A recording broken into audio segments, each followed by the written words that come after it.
राधे राधे। आप सबको स्वागत है हमारे चैनल संस्कृति वीडियोस में। पिछली वीडियोस में आप लोगों ने सुने थे श्रीमद् भगवत गीता महापुराण द्वितीय स्कंद के प्रथम अध्याय तक। आज सुनेंगे द्वितीय स्कंद के द्वितीय अध्याय, भगवान के स्थूल और सूक्ष्म रूपी धारणा तथा क्रम मुक्ति और शोध मुक्ति का वर्णन।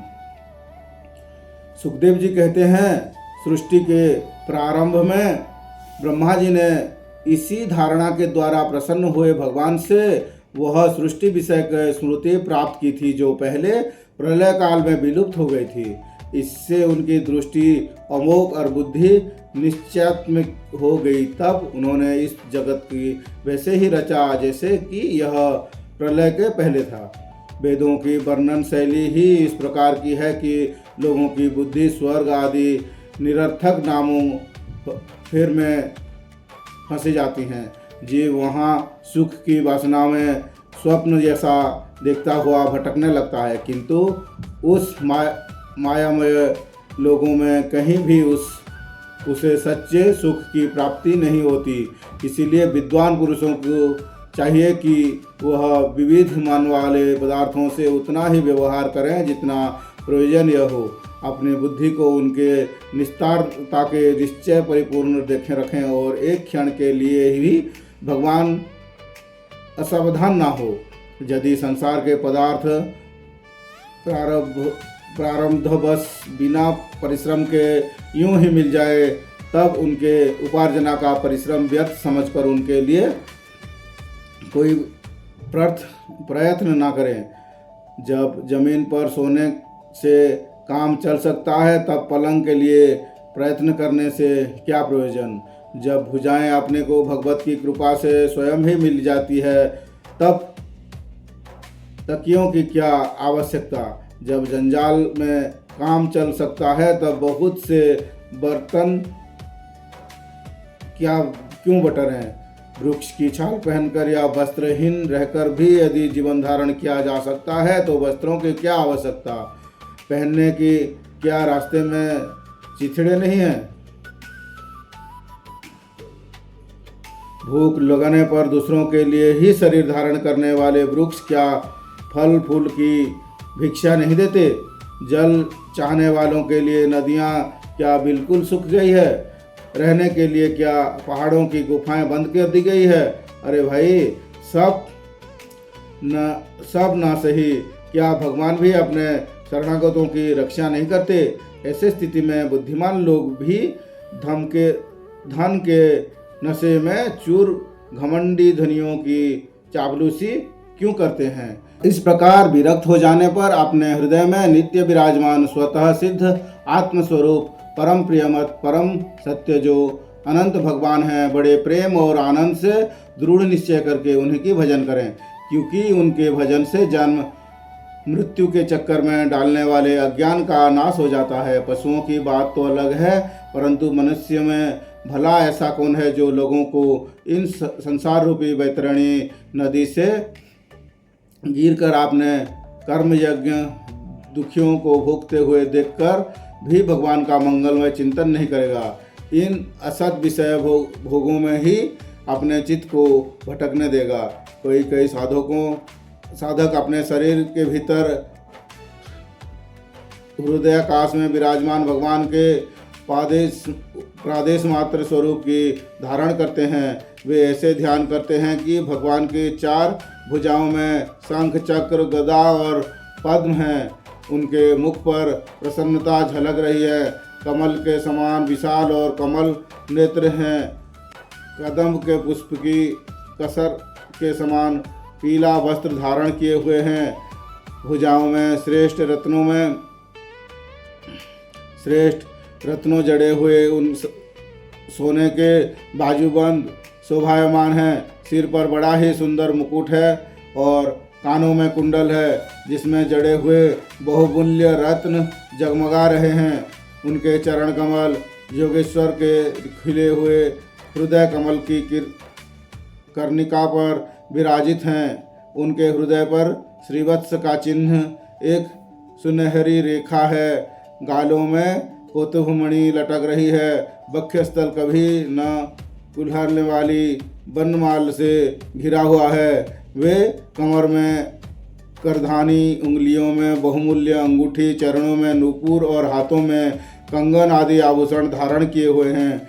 उनके बालों के लटे बहुत चिकनी, निर्मल, घुंघराली और नीली हैं। उनका मुख कमल मंद मंद मुस्कान से खिल रहा है। लीलापूर्ण उन्मुक्त हास्य और चित्तवन से शोभायमान उन्हीं के द्वारा वे भक्तजनों पर अनंत अनुग्रहकार की वर्षा करते रहे हैं। जब तक मन इस धारणा के द्वारा स्थिर न हो जाए तब तक बार बार इन चिंतन स्वरूप भगवान को देखने रहने की चेष्टा करनी चाहिए। भगवान के चरण कमलों से लेकर उनके मुस्कान युक्त मुख कमल दर पर्यंत समस्त अंगों की एक एक करके बुद्धि के द्वारा धारणा करनी चाहिए। जैसे जैसे बुद्धि शुद्ध होती जाएगी वैसे वैसे चित्त स्थिर होता जाएगा। जब एक अंग का ध्यान ठीक ठीक होने लगे तब उसे छोड़कर दूसरे अंग का ध्यान करना चाहिए। ये विशेश्वर भगवान दृश्य नहीं दृष्टा है। सुगुण निर्गुण सब कुछ उन्हीं का स्वरूप है। जब तक इनमें अनंत प्रेममय भक्ति योग ना हो जाए तब तक साधकों को नित्य नैमित्त के कर्मों के बाद एकाग्रता से भगवान के उपयुक्त स्थूल रूप का ही चिंतन करना चाहिए। परीक्षित, जब योगी पुरुष इस मनुष्य लोक के छोड़ना चाहें तब देश और कालों में मन को ना लगाए। सुखपूर्वक स्थिर आसन से बैठकर प्राण के जीतकर मन से इंद्रियों का संयम करे। तदंतर अपनी निर्मल बुद्धि से मन को नियमित करके मन के साथ बुद्धि के क्षेत्रीयों में और क्षेत्रीय यज्ञों को अंतर आत्मा में लीन कर दें। फिर अंतरात्मा को परमात्मा में लीन करके धीर पुरुष उस परम शांतिमय व्यवस्था में स्थित हो जाए। फिर उसके लिए कोई कर्तव्य शेष नहीं रहता।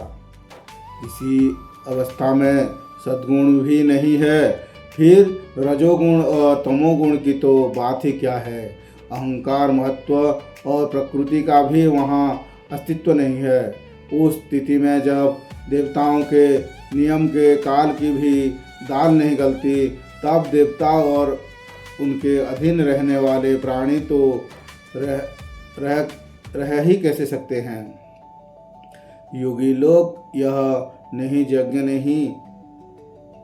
नहीं इस प्रकार परमात्मा से भिन्न पदार्थों का त्याग करना चाहते हैं और शरीर तथा उनके संबंधी पदार्थ में आत्मबुद्धि का त्याग करके हृदय के द्वारा पद पद पर भगवान के जिस परम पूज्य स्वरूप का आलिंगन करते हुए अनन्य प्रेम से परिपूर्ण रहते हैं वही भगवान विष्णु का परम पद है।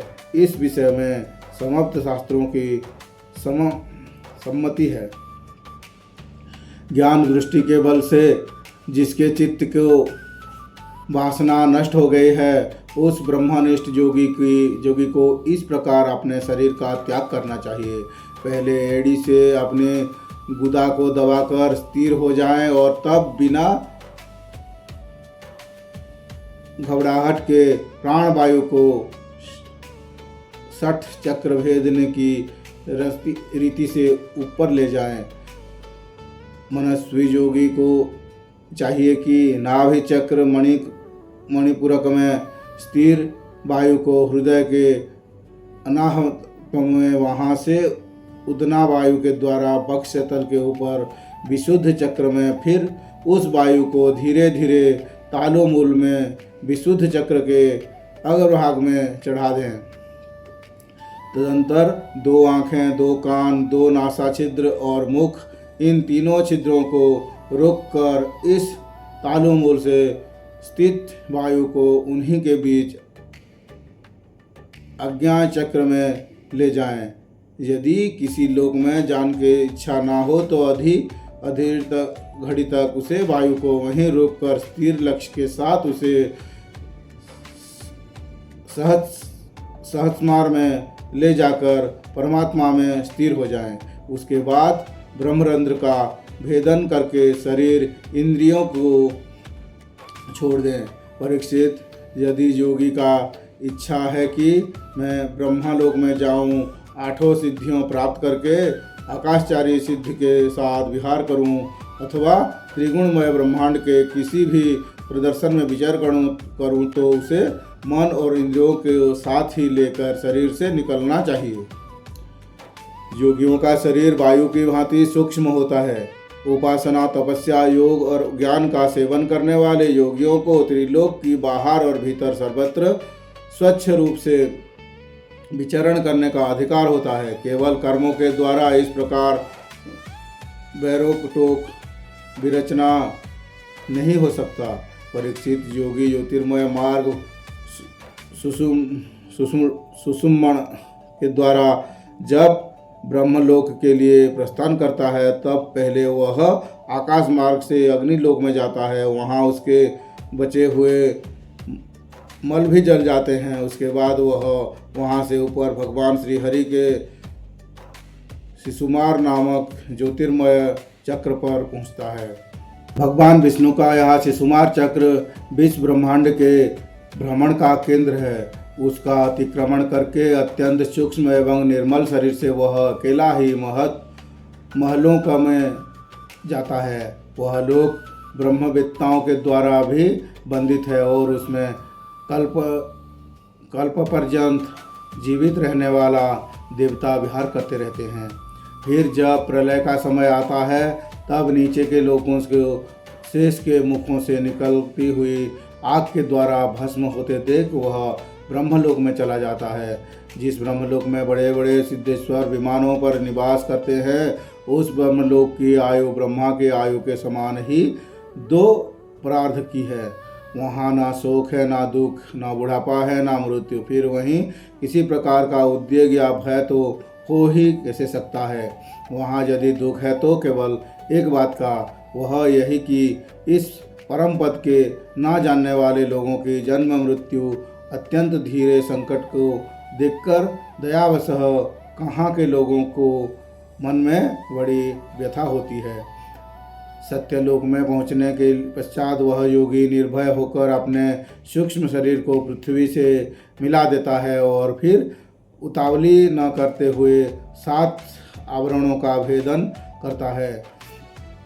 पृथ्वी रूप से जल का और जल रूप से अग्निमय आवरणों का प्राप्त होकर वह ज्योति रूप से वायु रूप आवरण में आ जाता है और वहाँ से समय पर ब्रह्मा की अनंतता का बोध कराने वाले आकाश रूप आवरणों को प्राप्त करता है।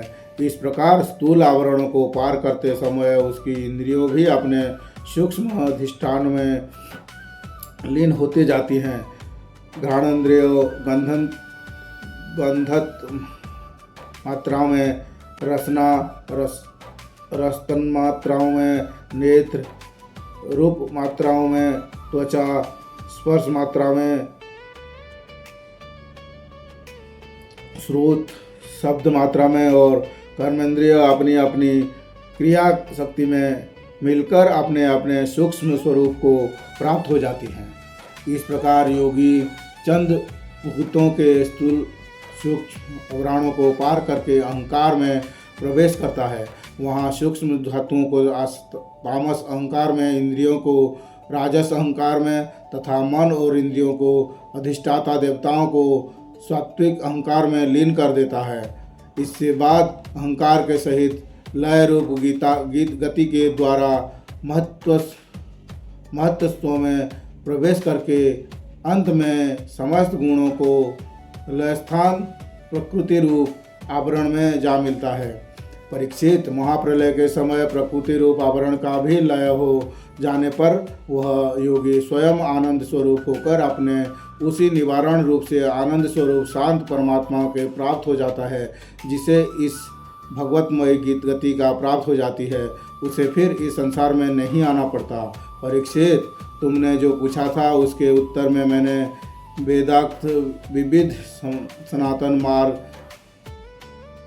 सदो मुक्ति और क्रम मुक्ति का तुमसे वर्णन किया। पहले ब्रह्मा जी ने भगवान वसुदेव की आराधना करके उनसे जब प्रश्न किया था, तब उन्होंने उत्तर में नहीं इन्हीं दोनों मार्गों का बात ब्रह्मा जी से कही थी। संसार चक्र में पड़े हुए मनुष्य के लिए जिस साधन के द्वारा उसे भगवान श्री कृष्ण की अनन्य प्रेममयी भक्ति प्राप्त हो जाए, उसके अतिरिक्त और कोई भी कल्याणकारी मार्ग नहीं है। भगवान ब्रह्मा ने एकाग्र चित्त से सारे वेदों का 3 बार अनुशीलन करके अपनी बुद्धि से यह निश्चय किया कि जिससे सर्वात्मा भगवान श्री कृष्ण के प्राप्ति अनन्य प्रेम और प्राप्त हो, वही सर्वश्रेष्ठ धर्म है। समस्त चार अचर प्राणियों में उनके आत्मा रूप से भगवान श्री कृष्ण ही लिखित होते हैं, क्योंकि ये बुद्धि आदि दृश्य पदार्थ उनका अनुमान करने वाले लक्षण हैं। वे इन सब को साक्षी एकमात्र दृष्टा हैं। परीक्षित, इसीलिए मनुष्य को चाहिए कि सब समय और सभी स्थितियों में अपनी संपूर्ण शक्ति से भगवान श्री हरि की ही श्रवण कीर्तन और स्मरण करें। राजन, संत पुरुष आत्मस्वरूप भगवान की कथा का मधुर अमृत बांटते ही रहते हैं। जो अपने कान के दोनों में भर भर कर उनका पान करता है, उनके हृदय से विषय को विषैला प्रभाव जाता रहता है, वह शुद्ध हो जाता है और वे भगवान श्री कृष्ण के चरण कमल की सान्निध्य प्राप्त कर लेते हैं। इति श्रीमद्भगवते महापुराणे परमहंस्यं साहित्यं द्वितीय स्कंदे पुरुष संस्थावर्णन नाम 3 अध्याय। राधे राधे।